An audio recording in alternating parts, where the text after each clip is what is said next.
Dobrý den, vážení diváci.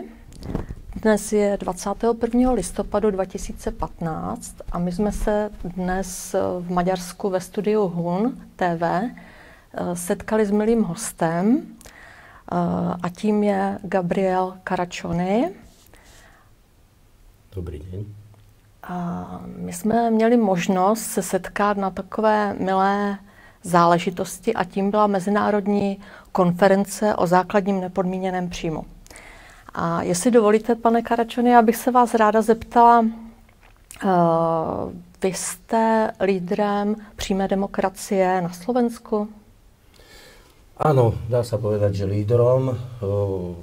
Politická strana vznikla, priama demokracia, zhruba pred necelými 2,5 rokmi.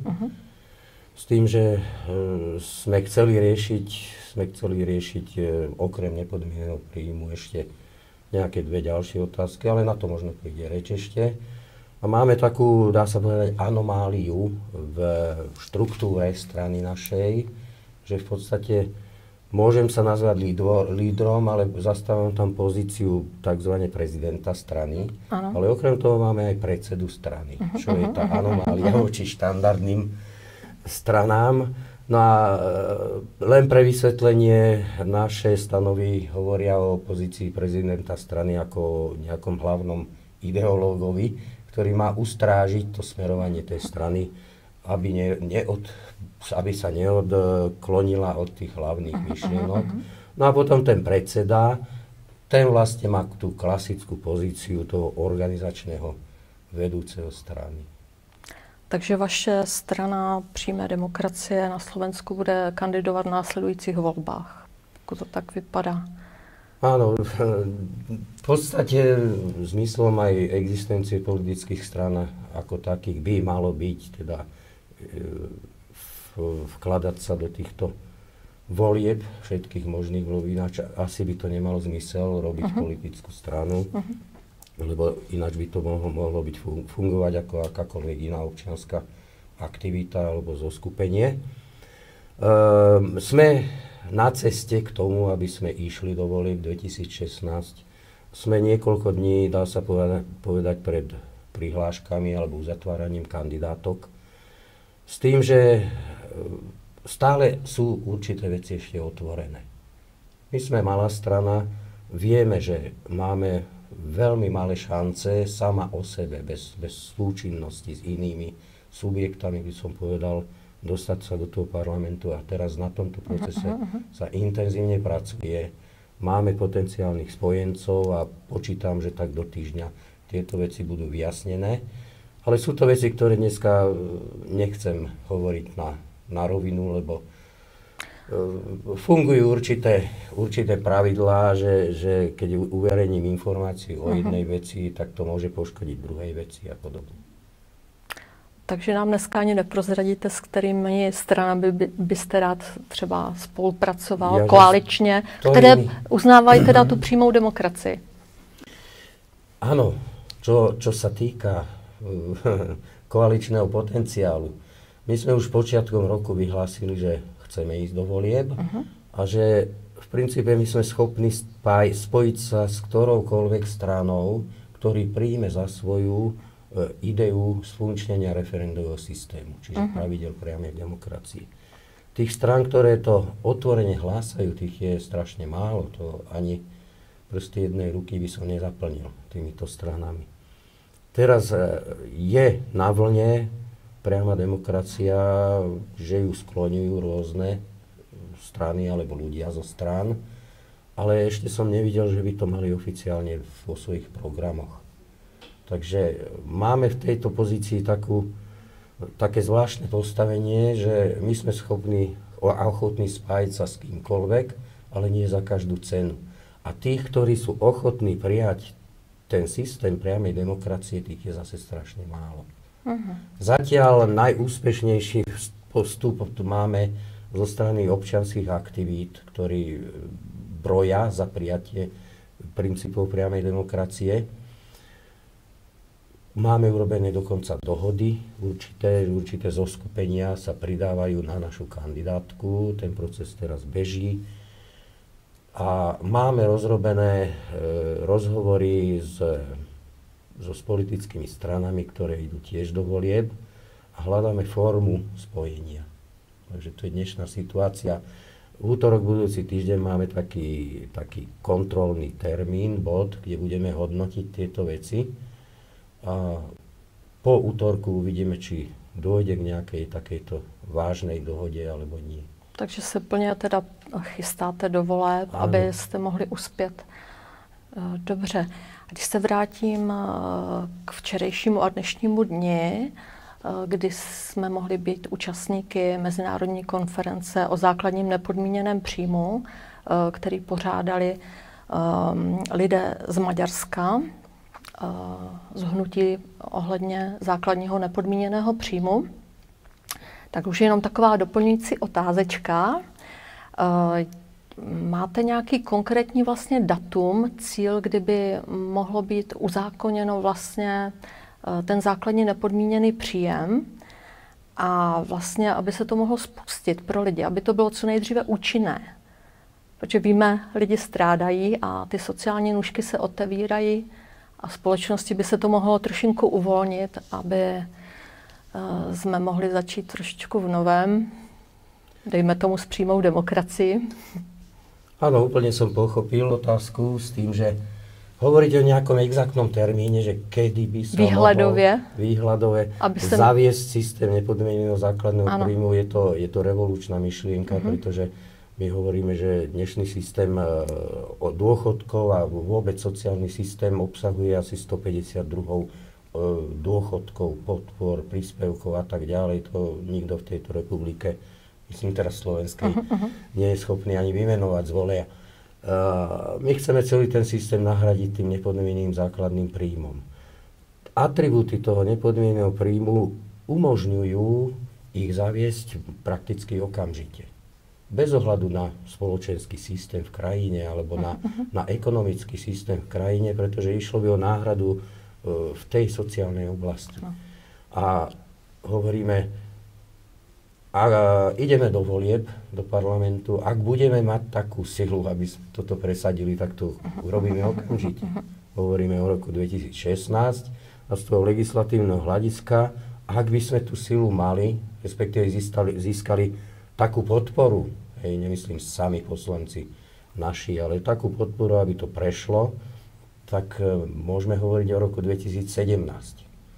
Ale to je podmienené potom zložením toho parlamentu a čo tá vládna strana alebo vládne strany príjmu do svojho programu. Doufujeme, že... Technicky, ekonomicky nevidím prekážky. Doufejme, že slovenský lid dožije do té doby. Samozřejmě je to převratná myšlenka a slyšeli jsme hodně názorů.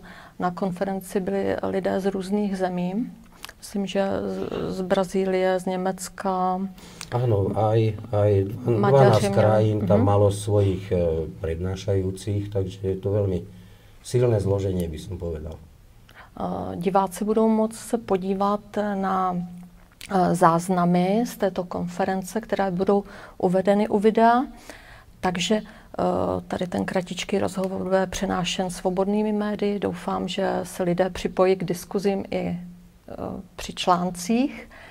A já s dovolením ještě se zeptám, jaký máte názor, pane Karadžony, na svobody člověka v dnešním světě a vůbec, co se týká třeba Slovenské republiky. Teď je takovej ten už viditelný postoj. Teď se to nedá směřovat, lidé vidí to zlo jenom třeba pod určitými politiky, že za všechno můžou politické strany, ale no to bude trošičku určitě jinak. Co se týká těch svobod a vlastně za diváky, jaký máte názor na přirozené zákonodárství člověka? A v podstatě dnes, vlastně, když se člověk chová přirozeně, má nějaký názor, je za to trestán. Takže svoboda člověka jako trestný čin, už v podstatě bych to tak definovala, Zjišťujeme, že jsou dokonce lidé zatýkáni za svobodu slova a odklízení vlastně do psychiatrických ústavů. Takže vyznívají jako extrém. Takže člověk si říká, kde to vůbec žijeme a myslíte si, že vůbec máme šanci na změnu tady ve střední Evropě, jestli tady může nastat nějaký ten posun někam jinam v této věci? Rozumiem. Začnem od toho konca, že či si myslím, že či máme šance. Ja si myslím, že šance sú a môžeme sa posúvať k tým pozitívnym veciam aj k tej slobode viacej. Ináč by som nerobil to, čo robím, keby som o tom nebol presvedčený. Z hľadiska tej slobody človeka, v podstate v dnešnej civilizácii, ktorá je podmienená rôznymi vecami okolo ekonomiky a týchto geografických problémov. A o absolútnej slobode človeka sa ťažko dá hovoriť. Hej. To by človek musel byť niekde izolovaný od všetkých ostatných ľudí. A ako náhle žije v nejakom spoločenstve, tak tá sloboda je determinovaná tým spoločenstvom. Ale ide o to, že akými pravidlami to spoločenstvo funguje. Keď zoberieme Slovensko alebo Európu, strednú Európu, nemôžeme hovoriť o slobode ako takej, v obecnom zmysle, pretože veľká časť ľudí žije pod hrozbou, buď existenčnou, pod hrozbou sankcií za svoje zmýšľanie a tak ďalej. Čiže slobodu nevnímame tým, že ja môžem cestovať dneska kam chcem, ale napríklad nemôžem, lebo nemám na to peniaze a už tá sloboda je obmedzená. Chcem pracovať v tej oblasti, ktorú viem robiť, ktorá ma baví, ale nemôžem, pretože zas som ohrozený existenčne a musím prijať prácu takú, aby ma uživila. A na to naväzuje aj ten systém nepodmieneného základného príjmu, že v tomto zmysle zvýšiť tú slobodu človeka, slobodu výberu. Ten nepodmienený základný príjem vo veľkej miere oslobodí voľbu toho človeka, postaví na rovnakú úroveň alebo na vyrovnanú úroveň toho zamestnanca so zamestnávateľom pri vyjednávaní podmienok práce. On kľudne, ten uchádzač, môže povedať, no keď nie si mi schopný splniť to, čo ja chcem alebo potrebujem, no pôjdem sa opýtať inde, možno uspejem, ale nemusím sa báť, že zajtra si nebudem mať za čo kúpiť chlieb, lebo mám nepodmienný základný príjem. Čiže toto je atribút toho nepodmieneného základného príjmu. No a tá sloboda politická, tá je stále naviazaná zas na tú ekonomiku, na ten ekonomický systém. My nemáme ani ekonomickú demokraciu. My hľadáme a očakávame túžobne príchod zahraničných investorov, lebo sami sme si zlikvidovali priemysel aj poľnohospodárstvo domáce. A zase tie zahraniční investori prichádzajú preto, lebo tu je lacná pôda, lacné pozemky, lacná pracovná sila a v podstate väčšina týchto ľudí sa dostáva do toho ekonomického otroctva. Nedá sa hovoriť o slobode v tomto systéme. Jak to vidím, asi možná ani ten základní nepodmíněný příjem asi nevyřeší úplně všechno, ale bylo by to možná, taky to tak cítím, to zásadní v tom, aby lidé nemuseli strádat a dostali se k tomu. V podstatě by bylo krásné, kdyby lidi dělali to, co chtějí, nebo to, co je baví. A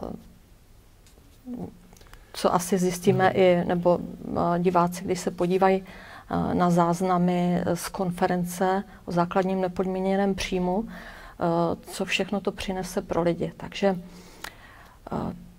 doufám, že posluchači, diváci se podívají na videa a doufám, že rozproudíme nějakou tu celospolečenskou diskuzi už v takovém tom mezinárodním měřítku, protože týká se to více zemí, takže máme stejné problémy.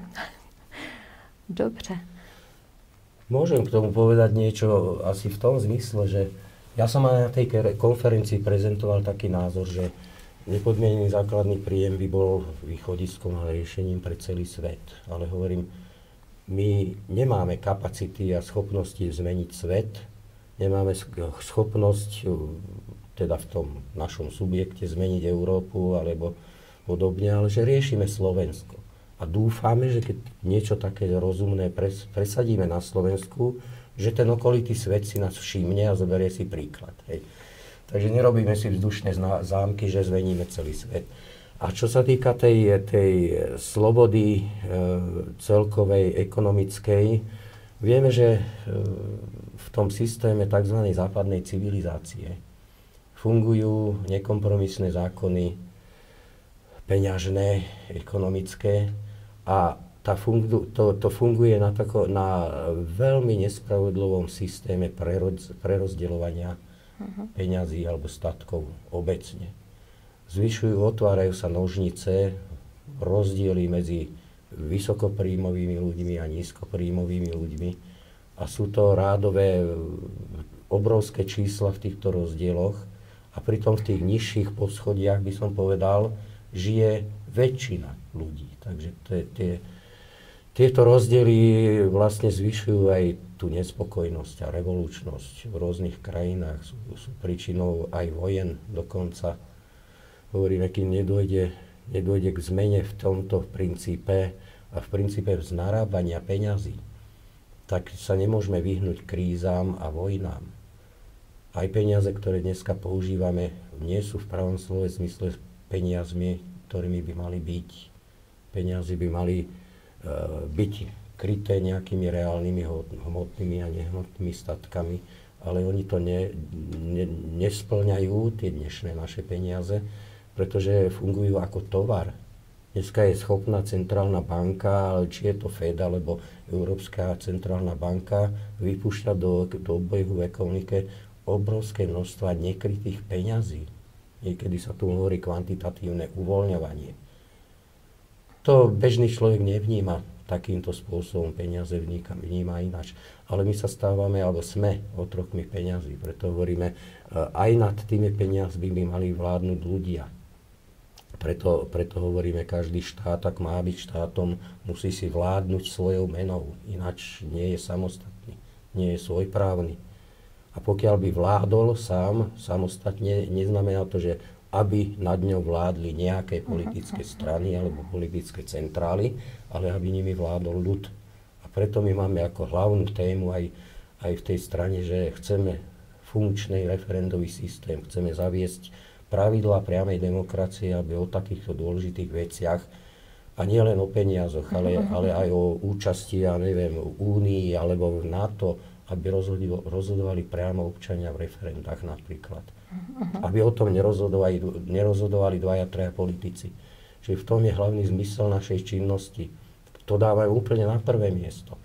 Aj nepodmienený príjem alebo radikálnu zmenu daňového systému podopierame aj takou poistkou, že keby k tomu malo dôjsť a politici v parlamente nebudú chcieť alebo vedieť urobiť tieto zmeny, aby sme poprosili občanov, rozhodnite vy o tom, čo chcete. Čiže to je celá filozofia našej strany. Takže takovýto převzetí moci do rukou občanů? Áno, prevzatie. Pod tím si to mají diváci predstaviť? Áno, narážame na určité problémy pri vysvetľovaní týchto vecí, pretože veľa ľudí si predstavuje pod tou priamou demokraciou, že občania sami budú rozhodovať o všetkom. To sa jednoducho nedá, pretože to spektrum je obrovské. A to by sme nič nerobili, len referendovali. My upierame zrak na švajčiarsky systém. Tam to perfektne funguje. Oni to budovali stáročia, 200 rokov a viac. A až dospeli do toho štádia. My hovoríme, my nebudeme vyvíjať už vymyslené. Hej. Zoberme si príklad. Hej. Môžeme na naše pomery prijať určité pravidlá. A tam funguje parlament, fungujú politické strany. Ale oni absolútne nevládnu, ale robia službu pre občanov, servis pre občanov. Tam majú občania právo vetovať zákony prijaté parlamentom, majú na to účinné nástroje. A tie nástroje majú pravidlá, ktoré ten nástroj neblokujú. Na Slovensku je referendový systém, ale on je tak zablokovaný zákonmi, ktoré prijali tie tzv. Relevantné strany, že sú nefunkčné. Občan nevie vstúpiť do tvorby a realizácie zákonov. Reálne myslím, účinne. Hej. Rozprávať môžeme čokoľvek, v tom máme slobodu. Dobře, dovolte, pane Karadžoni, poslední otázečku. Tuším, že to bylo 5. července letošního roku 2015 v Hradci nad Moravicí sesíli lidé, bylo to takové mezinárodní setkání, kde lidé z Maďarska iniciovali konfederační uspořádání zemí na společném kulturním základě. Jak by se vám to líbilo, kdyby vzniklo takové nové semknutí států, taková vzájemná pomoc, bratrská, sesterská, ať už ekonomická nebo v obraně, prostě konfederační uspořádání zemí na základě společné kultury. Prostě by to byly státy, které mají společné kulturní rysy, znaky, aby se mohli lépe domluvit, takže empaticky dokáží úplně komunikovat téměř ve všech sférách. Úplne chápem, môžem. V podstate je to aj moja myšlienka, hej, konfederačné usporiadanie napríklad Európy, alebo Strednej Európy, alebo určitej skupiny štátov. A stále tam vidím ten princíp švajčiarsky. To je konfederácia nejakých 25 alebo 27 kantónov. Ona síce nie je úplne postavená na princípe tých spoločných kultúrnych znakov. To historicky vyplynulo z inej veci, ale výsledok je taký, že vedľa seba existujú dokonca aj rôzne kultúry, ale tie súčasti tej konfederácie fungujú veľmi samostatne a veľmi účinne vedia spolupracovať a navzájom sa podporovať. Tá konfederácia spája, ale aj ponecháva určitú slobodu a spoločné črty. Čo sa týka toho, čo hovoríte, na tých spoločných základoch, no hneď sa človeku vybaví napríklad Rakúsko-Uhorsko, že čo to bolo. Dalo by sa hovoriť o nejakom tom spoločnom základe kultúrnom, historickom, ale ja to nestaviam do úplného popredia alebo ako prioritu, že to by mal byť ten jeden spoločný znak. Za konfederáciu som, to v takom zmysle, ako hovorím. My sme začali spolupracovať napríklad s českou stranou pána Okamuru. Práve, že on tam mal veľmi preferovaný ten systém referendový, v tom obecnom referende nazvanom, súčasne s poľskou stranou priamej demokracie. Hľadáme kontakty na Maďarov, že či oni majú takúto vyhranenú stranu pre túto tému, ale zdá sa, že už existuje také hnutie v Maďarsku, s ktorými sa dá. To už nabáda k myšlienke v tejto veci sa spojiť na tej Vyšehrádskej štvorke. Ale bolo by to možné aj na širšej bázi. Ja osobne preferujem napríklad neutralitu Slovenska. Nemám rád, keď sa jednoznačne hovorí, že musíme sa držať Ameriky alebo NATO, alebo jednoznačne toho Putina a Ruska. Prečo by nemohlo Slovensko existovať ako neutrálny štát, ako Švajčiarsko? Vytvorme os neutrality v Strednej Európe. Švajčiarsko, Rakúsko, Slovensko. Možno sa ďalší pridajú. Čiže veľmi správna, dobrá podľa mňa myšlienka nejakej konfederácie. Já vám, pane Karadžoni, děkuji za vyčerpávající odpovědi a my se za chviličku setkáme u takového většího kulatého stolu mezinárodního. Jsme se sjeli v tom Maďarsku, takže jsou tady zástupci z České republiky, ze Slovenska, z Maďarska. Tady máme tak sobě nejblíž i vzdálenostně. A budeme si povídat na různá témata, zajímavá, aktuální. Takže budeme se těšit i s diváky. Takže nashledanou. Teším sa. Dovidenia. Děkujeme.